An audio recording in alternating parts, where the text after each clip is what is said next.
Bonjour à tous et on se retrouve pour la vidéo de la semaine. Et cette semaine, on va parler de quelque chose qui a lieu dans peu de temps, mais dans quand même assez longtemps, mais qui va venir très vite. En effet, cette semaine, bon, je voyais pas, il n'y avait pas spécialement de choses dans l'actualité dont je voulais parler. Le mercato, bon, c'est assez calme. Les Coupes de France et Coupes de la Ligue, je pense qu'il va y avoir le temps d'en parler avant que ça revienne. Donc on va parler de quelque chose qui prendra énormément de place dans quelques temps, c'est la Ligue des Champions. Alors bien évidemment, je ferai une vidéo pronostic pour les huitièmes, les quarts, la demi, la finale. Mais ce que j'avais envie de dire là maintenant, c'est pour moi, quel est le favori de cette Ligue des Champions. Parce que pour moi, il y a une équipe qui se dégage des autres, et comme j'ai pas envie que la vidéo pronostic des huitièmes dure très long, je vais déjà vous donner mon avis sur qui, selon moi, serait favori de cette Ligue des Champions. Donc je vais lister un peu les clubs, pas tous qui sont en huitième, et dire lesquels je vois aller loin. Donc le premier, on va parler des clubs français en premier. Donc en premier, on a donc l'Olympique Lyonnais.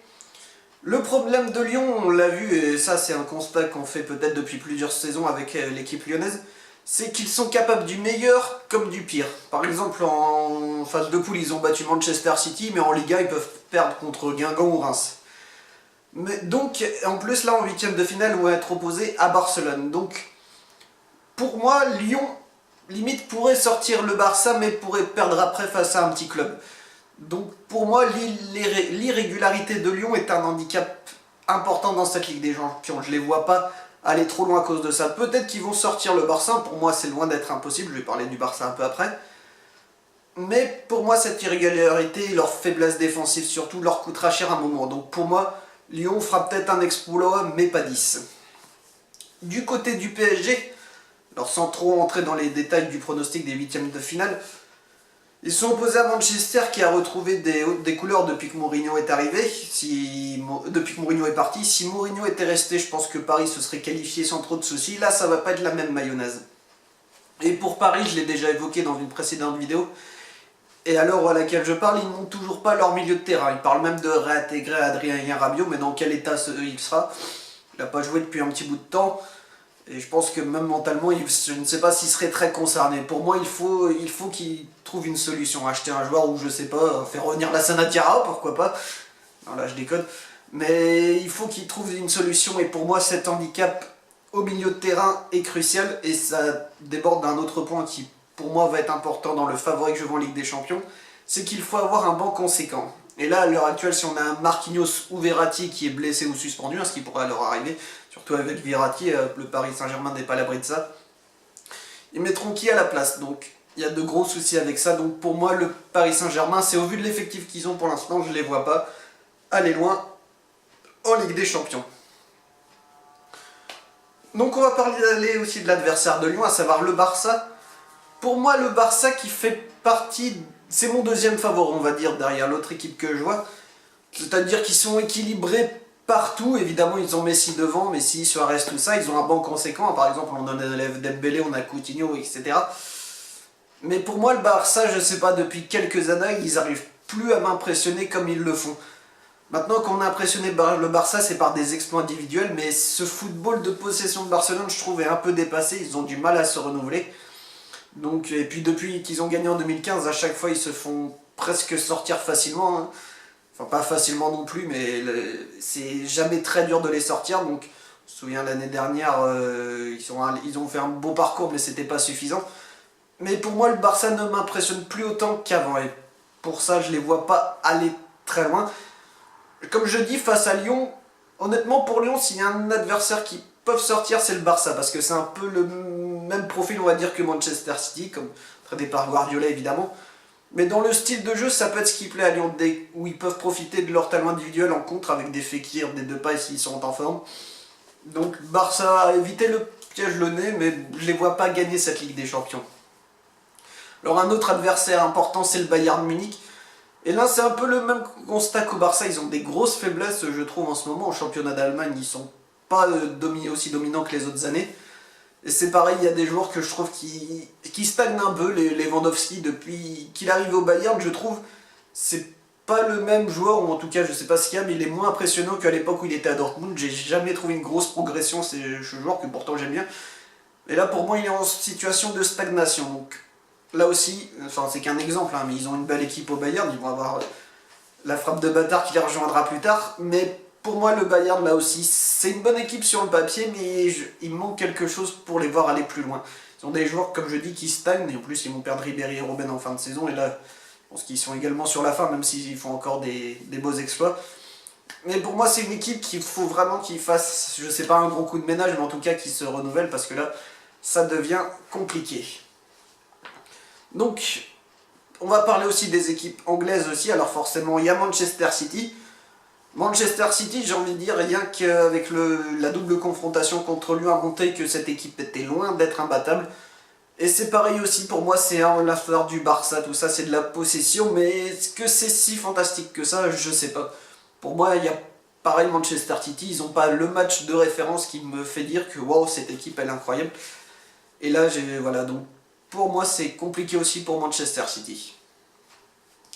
Donc il y a d'autres équipes évidemment, on va pas oublier l'Atlético de Madrid, qui forcément va être opposé à la Juve, on va parler de la Juve après. Et l'Atlético, alors c'est pareil, chaque année, on les voit, pour moi ils font partie un peu du deuxième premier chapeau. C'est l'adversaire sur qui personne peut tomber, mais qui ne va jamais jusqu'au bout. Donc peut-être que cette année ils ont une belle équipe, je trouve, hein. Griezmann forcément, Saúl, Coquet, enfin que des joueurs exceptionnels, Lucas Hernandez évidemment, Oblak peut-être le meilleur gardien du monde actuellement. Donc l'Atlético pour moi peut passer, mais on va reparler de la Juve après. C'est peut-être pour moi le plus gros obstacle pour l'Atlético, c'est le tirage au sort qui les a fait tomber contre la Juventus.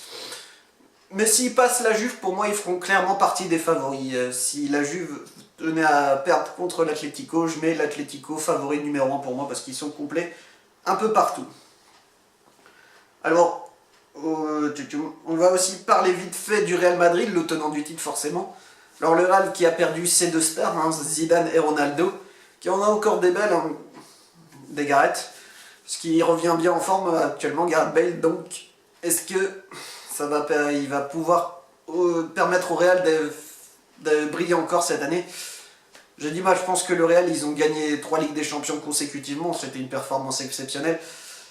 Et là, je pense que même en championnat, on le voit que c'est compliqué, même si, attention, il ne faut jamais sous-estimer le Real. On a vu l'année dernière que la première partie de saison avait été pas catastrophique, mais loin d'être terrible, et finalement, on sait comment ça s'est fini. Donc ne pas aussi sous-estimer le Real, mais cette année, il y a beaucoup trop de défauts dans cette équipe. Alors certes, ils ont un milieu de terrain avec le Ballon d'Or Modric, Casemiro, tout ça, Kroos, défense Ramos, Varane, etc. Mais il manque quelque chose, je pense que déjà, ils ont gagné 3 Ligues des Champions, alors je pense qu'ils ont encore l'agnac, ils ont envie de toujours faire plus, mais là, je pense que cette année, ce ne sera pas pour eux, ça m'étonnerait. Il manque quelque chose, et le fait d'avoir perdu lors de gros éléments importants, à savoir Ronaldo et Zidane, ça va leur coûter préjudice.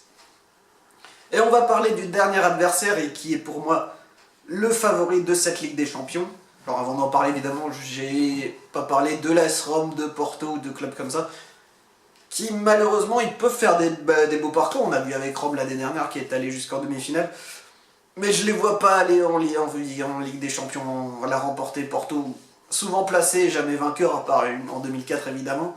L'AS Rome pareil, ça fait des beaux parcours quelquefois, mais c'est pas des clubs qui arrivent à aller jusqu'au bout, à moins d'une énorme surprise.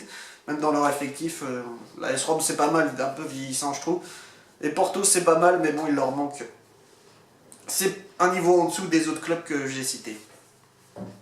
Donc le favori pour moi de cette Ligue des Champions, c'est la Juventus Turin. Ce pour plusieurs raisons. Même s'ils ont un point faible, je vais y revenir après. Premièrement, ils ont, et évidemment on va pas omettre le fait qu'il y ait Cristiano Ronaldo, il vient de gagner 3 Ligues des Champions consécutivement. Ça doit faire sa 5e en tout, 4 avec le Real et 1 avec Manchester. Donc voilà, il est tenant du titre de la Ligue des Champions, il s'est très bien adapté à la Serie A. Et pour moi, c'est évidemment un renfort de poids dans cette équipe, évidemment. Mais le problème, c'est que cette équipe, elle était déjà excellente. On se rappelle l'année dernière, ils sont sortis face au Real. Mais ça s'est joué à pas grand-chose. En quart de finale, il a fallu le penalty contesté de Ronaldo qui a permis à la Juve de se qualifier. Mais pour moi, la Juve est une équipe complète si on regarde tous les secteurs de jeu, si on regarde le banc. Donc par exemple, défense, Alexandro, Bonucci, Chiellini... Tout ça, c'est du costaud. Milieu de terrain, il y a qui? Il y a du Khedira, il y a du Matuidi, il y a du Pjanic. Et aussi sur le banc des Emre Can, excellent joueur. Et pareil, l'attaque, alors il y a qui? Ah bah alors il y a juste Dybala, Ronaldo, Mandzukic, Cuadrado, Douglas Costa, donc voilà, j'ai cité plus de joueurs, donc en plus ils ont un banc conséquent, ils ont largement de quoi faire. Ils ont une grosse expérience, hein, la Juventus, forcément c'est un des clubs historiques. Le seul point faible pour moi de la Juve, c'est le gardien. Avec enfin je sais jamais comment on dit son nom, bref, vous voyez de qui je parle, l'ancien gardien d'Arsenal. Pour moi, c'est peut-être le seul point faible de la Juventus de Turin. S'il y a un bémol dans cette équipe, c'est que pour moi, je ne considère pas comme un des top gardiens qui est loin, enfin loin, j'exagère un peu, mais qui n'est pas au niveau d'un Oblak, d'un Lloris ou même d'un Navas qui est très bon en Ligue des Champions. Donc voilà, la Juve, pour moi, avec tout ça, ils ont largement de quoi faire. Je pense qu'ils ont aussi la frustration. Ils ont de l'expérience, hein, au milieu de terrain, je sais pas, mais il y a aussi Matuidi, évidemment, champion du monde, on va pas oublier. Mais ils ont toutes les qualités pour aller loin. Ils ont l'expérience, ils ont un banc conséquent et ils ont des joueurs qui savent faire la différence. Hein. Ronaldo, on sait qu'il sait faire la différence en Ligue des Champions. Et pareil, ils ont des joueurs qui ont emmagasiné de l'expérience avec la Coupe du Monde. Hein. Je pense à des Mandzukic, à des Matuidi ou autres joueurs de ce type. Donc ils ont de l'expérience partout et ils sont armés sur la durée. Même s'ils ont un ou deux absents, je veux dire, même s'ils perdent Ronaldo, ils ont quand même de quoi compenser. Tu mets un Costa, un Cuadrado, un Bernardeschi. C'est quand même pas mal. Je pense que c'est une des seules équipes qui, quand elle perd 2 voire 3 joueurs, elle a de quoi compenser. Même en défense, hein, il y a largement de quoi compenser s'il y a un Chiellini qui est absent. Donc voilà, pour moi, toutes ces raisons font que la Juve est pour moi le favori. Après, comme je l'ai dit précédemment, s'il se tape l'Atlético, ça va être... comme il tombe contre l'Atlético, ça va être très compliqué. Pour moi, c'est presque une finale avant l'heure. Hein. Je trouve que c'est vraiment deux grosses équipes. Pour moi, c'est mes deux favoris de Ligue des Champions. Hein. Ils font partie, c'est les deux équipes sur lesquelles je mise le plus cette année. Donc voilà, est-ce que la Juve va l'emporter? Je sais pas. Va falloir attendre de voir ce que ça va donner. Évidemment, le mercato est pas fini, même si je pense que dans ces clubs-là, va pas y avoir de gros bouleversements sur les joueurs majeurs. S'il y en a qui bougent, ça devrait être quelques-uns, mais ce sera pas les plus gros joueurs. De toute façon, puis on est déjà quasiment à la fin du mercato et il n'y a pas de gros changements qui va arriver, je pense. Donc voilà, pour toutes ces raisons, la Juve, pour moi, va être est mon favori de la Ligue des Champions. Peut-être que vous avez un avis différent, n'hésitez pas à le dire. Mais comme on sait, hein, les favoris, c'est pas toujours ceux qui gagnent, mais je ne sais pas si beaucoup mettent la Juve en favori. Donc, on va attendre de voir, et forcément, ça va être passionnant. Donc voilà, j'espère que ce petit avis sur mon favori de la Ligue des Champions vous a plu. Alors il y aura pas, j'aurai quand même pas mal de choses à dire sur le pronostic des huitièmes, évidemment. De toute façon, c'est encore dans quelques temps, il y a des chances pour que certaines choses se modifient d'ici là. Mais pour moi, moins d'un gros bouleversement, je laisse la Juve favori. Donc voilà. Donc on se retrouve la semaine prochaine pour parler d'autre chose. On verra, je vous dis pas parce que je n'ai pas encore choisi. Donc comme d'habitude, voilà, comme d'habitude, faites ce que vous voulez, profitez des matchs, parce qu'il y a évidemment, il y a de la Ligue 1, il y a du championnat anglais, il y a tout ce qu'ils font en ce moment, même pendant le mercato. Donc on se retrouve la prochaine fois, et en attendant, ne faites pas trop les foot.